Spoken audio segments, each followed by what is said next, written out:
From healing to high performance, this is the Warriors Ascent podcast. This episode is brought to you by Torch AI, unlocking human potential.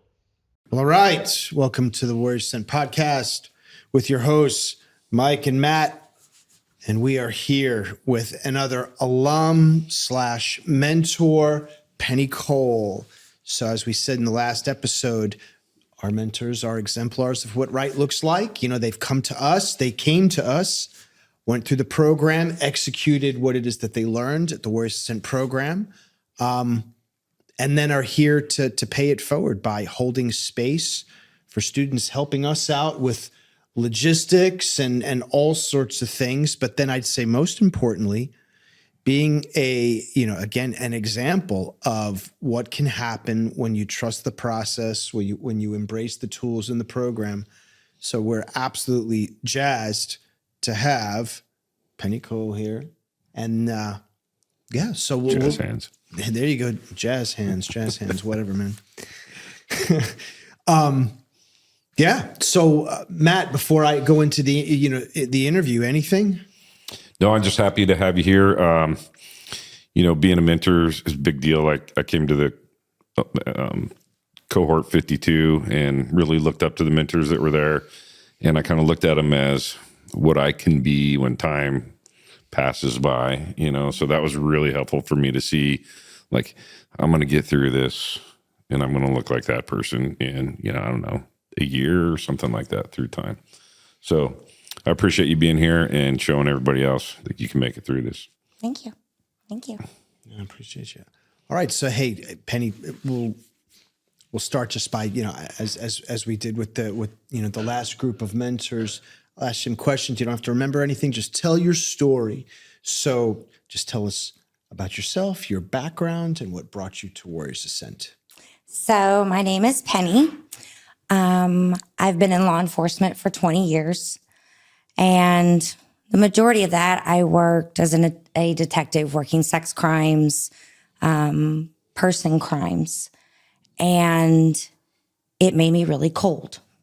It was the only way to get through it. I had some cases that I worked that were really tough. And I had reached the point where I was done. I had 3 lovely children, had a husband that loved me, but I was done. I had made my plan on how I was going to end my life. Very thorough plan. And someone at work mentioned Warriors Ascent. And I will tell you that in my head, I had to let my husband be able to say that I had done everything I could do. So I said I would come. My attitude wasn't right when I showed up. I think I was probably one of the most difficult people to deal with. But when I walked out of here, my face hurt from smiling so much. It's something that I keep doing. And I'm here sitting in this chair because of this program. I appreciate that. Yeah. Jeez. I mean, again, we don't do this to, hey, tell us how great the program is, but it's humbling that it's made such an impact. I mean, it truly is. I mean, first and foremost, what we want is for people like yourself to find themselves in similar circumstances, to hear that, to say, all right, hey, Penny is like me. I am like Penny. Man, hey, and if the program can help her, maybe it'll help me. And that's obviously the message that we want to send. But I'll also at the same time say, hey, it really does provide, a great degree of, I'll say, pride and gratitude in knowing that we were able to make such an impact. So we appreciate that. And we appreciate you sharing. Absolutely. The more people that do, the more people that come from walks of life, like you just described, a detective and all these really like this, to recognize that it's actually the hardest thing you can do to make the call to come to one of these things. And, it's not weak. It's not like you can't handle it. This is the hardest thing to do, is to come to something like this and get through it, and then, use it and change how you work things so that you can do better. Definitely. It's like the hardest thing. Getting here was the hardest thing. Yeah. Most definitely. I'm glad you made it here. Thank you. The other thing too and we've said this before, I think that people miss or lose sight of, and Matt's addressed this numerous times to some people, like, there's always somebody more needful than me. I don't want to go and take somebody's spot. Or they're like, well, hey, I've not, been in combat and have had people die in my arms, or, been blown up or whatever, blase, blah. But the fact is, so many people don't realize that it's just seeing horrible stuff over and over.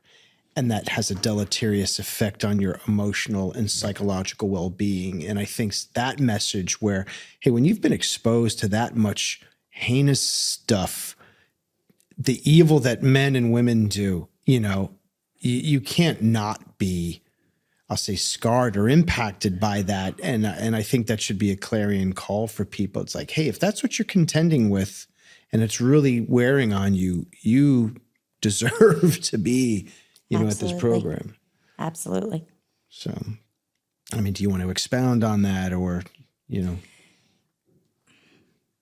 So I think the hardest thing for me was to realize that the way I functioned wasn't normal. Okay. And there are other people. And when you think about other people, you're like, there's someone else that needs my spot. Right. When I reached out to Warriors, I talked to Christy, and Christy kept telling me, it's okay. We've got a spot for you. You come here, you'll be fine. The fact that Christy kept calling me going, you're coming, right? You're coming, right? Somebody wanted me here. Mm-hmm. The fact that I felt so welcomed when I showed up on my first day was actually difficult for me. I went into my head and I hid there. I had an amazing mentor, and she spent a lot of time with me. If I can come in here as stubborn as I am, and I can realize that I'm worth what everybody else is worth, anybody can come in here. It's not a cure by any means. It's a first step. That's right. And you have to keep going with it. And we all slip up. But Warriors gives you that opportunity to say, here's your letters and here's your numbers. Now you got to keep going so that you can make words. That's right. So not only are you going to slip up, but you're still going to hit obstacles, and bad things could still happen to you, no matter how good you're doing. I remember Mike told me, or he told our class right as we were leaving, if things are bad and it doesn't look good, just do an assessment of what you've been doing. Have you been doing this? And then double down on those protocols and get through it. And there was multiple times I had to do that. And I'm hear Mike say, double down. Mm-hmm. And instead of quitting, this is hard. This isn't working. I feel like quitting. It's like, I got to go harder. And that Never wasn't quit. normal. That wasn't a normal feeling. absolutely. But that's what I learned to do here too. No, there's something to be said about that. Because it's, I'll say, somewhat counterintuitive, is you think, hey, I've learned all this stuff. That's great. Done it for a week, kind of been, I'll say, taken by the hand, all right, hey, this is how you do this. The whole, military left seat, right seat, ride type of deal, right? Mm-hmm. And then you get out to the world, and all of a sudden it's not all sunshine and rainbows. And, that was some of the feedback I'd gotten from people, is like, hey, be sure to, tell people that life going forward isn't going to be a cloudless sky. And you think to yourself, does that need to be said? And to be honest with you, it does, because I think so many people, come that Friday are in such a good place, thank God, that they're like, all right, hey, everything's good now. And going forward, my life's going to be fantastic. And unless you set expectations, realistic expectations, that, hey, you've got the tools and you've seen what life can be, but life is going to hit you in the face, make no bones about it, and expect the expected, the whole Stoic philosophy.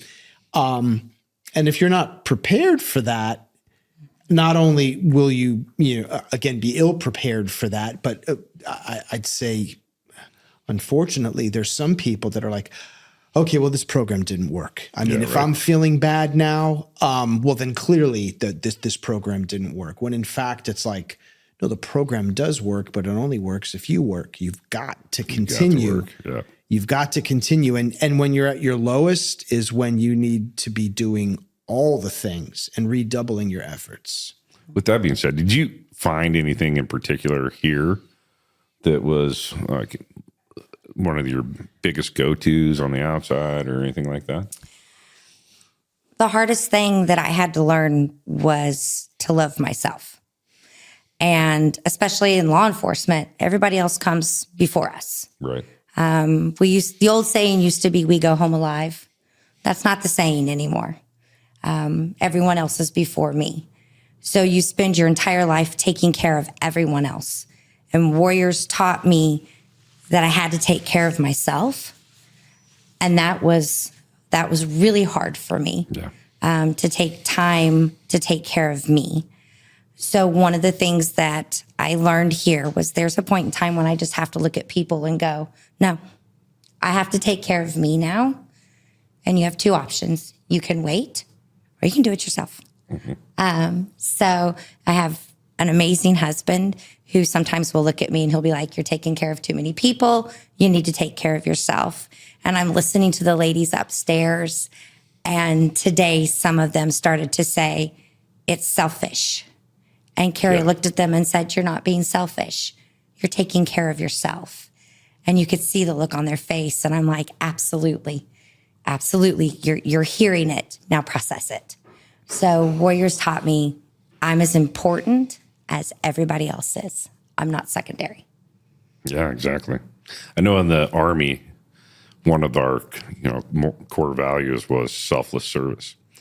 And it was the same thing. Like you got, I mean, for 20 plus years, I was the last guy on my list. You know, everybody else, you hear leaders eat last, all the things. And that's how we live, you know, and then you come out and find out you're now in your 50s and that doesn't work anymore.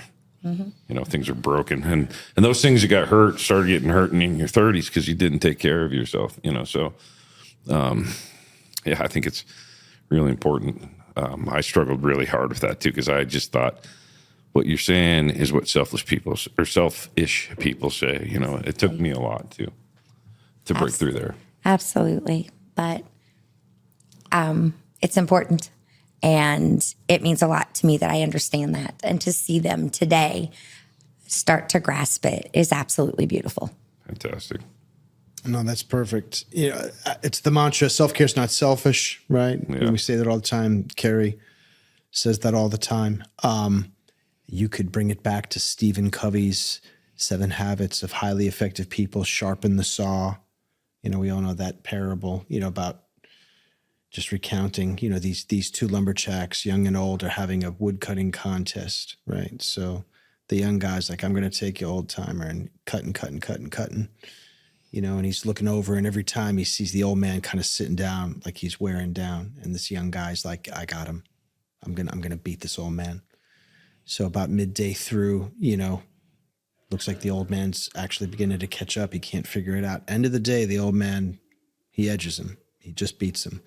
And the young guy says to him, he's like, hey, congratulations, old timer, but for the life of me, I can't figure out how it is that you beat me.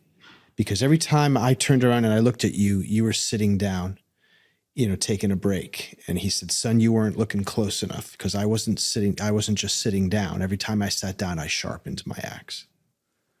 You know, and you're like, that's interesting. So he was more efficient. So the reason I bring that up is if you're not taking care of yourself, you know, and not in a hedonistic, overindulgent way where I come first and no one here is doing that, but implementing the self-care practices and protocols that you know you need to do in order to show up as your best self. If you're not doing that on a regular basis, you're really not doing anybody any good. That's right. You know, and it doesn't have to be overindulgent. It means doing, you know, physical training, PT in the morning, getting a good night's sleep, eating right, maybe meditating, going from, you know, getting a massage, whatever practices and protocols that you have, you know, every day or at least a couple times a week that keep you sharp. There's nothing wrong with that. And again, using the military jargon, the preventative maintenance checks and services. And Matt and I, we talk about that all the time. It's just like if we treated our equipment and weapon systems like we treat our bodies, we'd be relieved for cause. Yeah. Right? You'd be like, you let that equipment just it's now non-mission capable because if you abused it, but we do that to ourselves. And then we expect that we're going to function at our best and at full operational capability. And then when we're not, we're all surprised by that. So, yeah. So maybe best self-care practices. What are the ones that are your go-to? Is it meditation? Is it alone time? What is it that Penny Cole does to make sure that she's at her best? So we do a lot of yoga when you're here this week. And I have to tell you, did not enjoy it much while I was here. That's right. But Carrie has some YouTube videos. That's right. Yes. So when I went home, I'm like, I'm just going to keep doing this because for a moment I took my tongue off the roof of my mouth and I took the stress out of my shoulders. And it actually felt really good. Yeah. I don't do it like I should. But 2 or 3 days a week, I have what I call my time. And I go to my quiet room, which has no distractions in it. And I literally listen to Carrie do yoga with me for 30 minutes. Yeah. I've also learned that I have to just tell people no sometimes. When work wants this and my family needs this, and I start to go, yeah, but there's no me. So I've learned to actually say, I'm sorry, but right now, this is not a priority for me. I need some me time. And when I take that time to reset myself, I actually find that I'm more efficient when I come back. I'm happier. I'm not angry. And when I came to Warriors, I had a lot of anger and I didn't know I had anger. To realize how angry I was, I don't ever want to go back there again. So I take care of myself because I don't want to go back to where I was. That's right. No, I think I'll say genius for lack of a better word, in that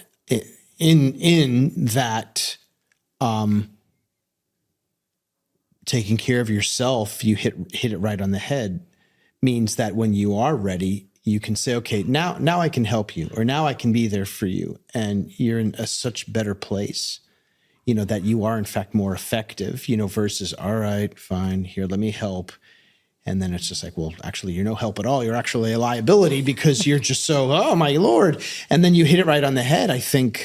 We think we all feel it when you're just like, hey, I need some me time, or I need to take care of myself or whatever.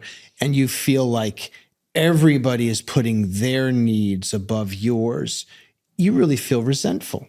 You're like, hey, I'm a human being. I have needs as well. And when everyone sees fit to prioritize their needs over mine, or I'd submit to you this, you allow them to do it, then you're angry. But sometimes it's like you can be angry at others, but I think oftentimes, and I'll speak for myself, you're angry at yourself. You're like, why am I allowing myself to be an instrument for everyone else's desires? And I'm not standing up for myself and saying, hey man, I'll get to that later. Or, hey, I got this to do right now. And you're just like, what kind of a chump am I? So I think there's something there. And again, it's never, no, I'm not doing anything for you. You're on your own. It's like, hey, I'm not ready right now. Or, hey, I'll get to that, but I'll get to it when I'm ready. And then I'd be happy to help you. But I'm not going to be of much use to you right now because I need to take care of myself. But Absolutely. Yeah. And what I learned is mindfulness. I'd heard that so many times, mindfulness, be in the present. But now I see it so many times where like I'm thinking, so many moves ahead that I can't even see where I'm at, and like it's just kind of stealing from the right now to think of the future or worry about the past when it's gone. And, just like being right now for a minute and just soaking that up and being okay with it. I can't be in the present when I'm still standing in the past. That's right. And being present is an amazing feeling. It is. When you understand it. And that means, to me, it means that I do have attention for you right now, whatever your problem is. And I know kids are one of the hard ones on this, right? Because everything is about them. That's not their fault. That's just how kids are. And I think that's the hardest one, is to put a kid off. But sometimes you might need Spouses are that way sometimes spouses too. can be the kids. No doubt. I'm sure. No doubt. So what advice would you have? We ask that all the time, is for anyone that's listening, if they find themselves, clearly I think your story will resonate with a great many, maybe people, with similar backgrounds, or maybe somebody that's like, hey, I see myself in Penny. What advice would you have for those that are like, I think I need some help. I could use some help. But I don't know if, I'm really that needful, or as is the case with many, someone else could use it more, or nah, hey, I'm good. Somebody that might be on the fence, they know something's not quite right, but are like either A, I'm not deserving, or B, yeah, I'm good, I'll work through it. What advice might you have for people? And if you're willing to share like your thought process as you remember when you were kind of, all right, should I, shouldn't I? What do you think? Warriors has a spot for everybody. Everyone I've talked to, I've never heard anyone say they were told no. No. There is a spot for you. Mm-hmm. And you are every bit as important as anybody else is.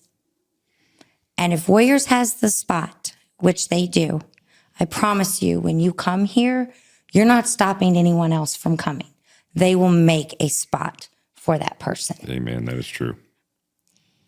The hardest thing is to take care of yourself.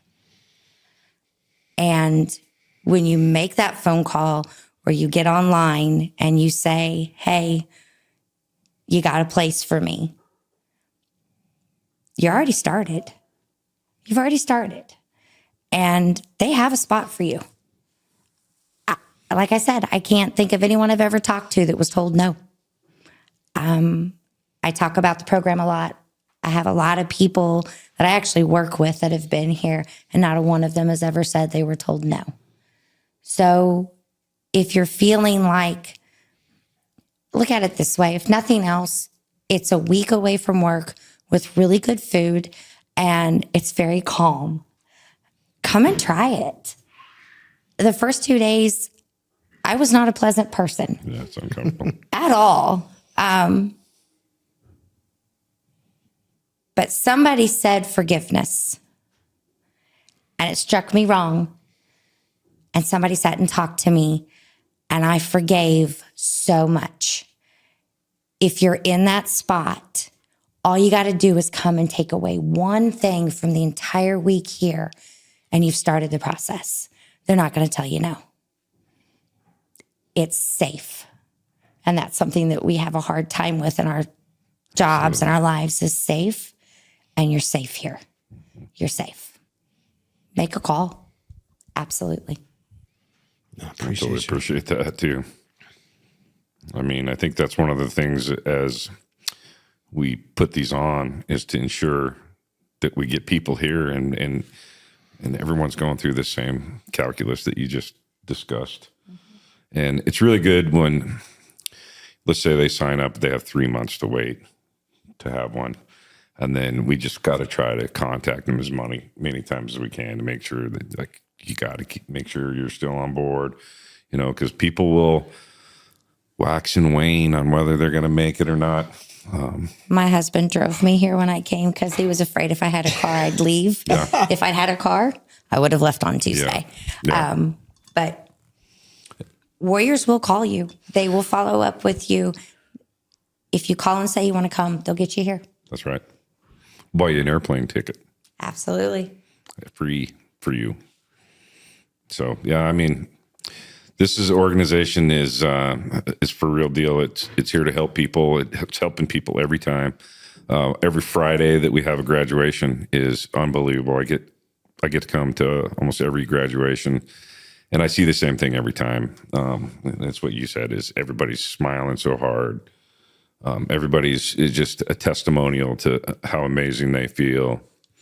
And then that cautionary tale does come out that, you're riding on this high right now, and just keep working this, because, that's how it keeps progressing, and that's how you stay where you're at. And we keep talking about, it's not about living, it's about learning to thrive. So I appreciate everything you did and come here. I don't know, how many times have you been back for mentorship? Actually, this is my first. Oh, good. I've not only had the opportunity to meet the ladies that are here and hear their stories and watch them as they start to let things go and realize that they are worth something, but just listening again has been outstanding for me. Today, they walked the labyrinth, and I remember the first time that I walked it, watching them walk it today made me a little emotional. Yeah. I know they're going to do it again, and I can't wait until they walk it on Friday. I can't wait to see it. It's a really good one at the end of the week. Yeah. Believe in the process. That's right. Trust the process. Exactly. All right. Any parting shots? No, other than just, I think you did it. You gave advice to anybody who might be on the fence, and we appreciate that. No, and just any advice about coming to be a mentor? If you've been through the program, absolutely come back. It's good for you. It's a refresher. And once you're here, this place feels comfortable and it's like home. And everyone that I've seen this week that was an instructor for me or had some input into my week here, it's been good to see everyone again. I talked to a lot of you, but come back. Warriors needs you. Totally. So definitely come back. Yeah. So appreciated, Mike. Yes. Thank you. Penny, appreciate you. Thank you so much. Thank you. Thanks for watching this episode of the Warriors Ascent podcast. We're in Kansas City helping veterans and first responders with PTS. Check us out at warriorsascent.org.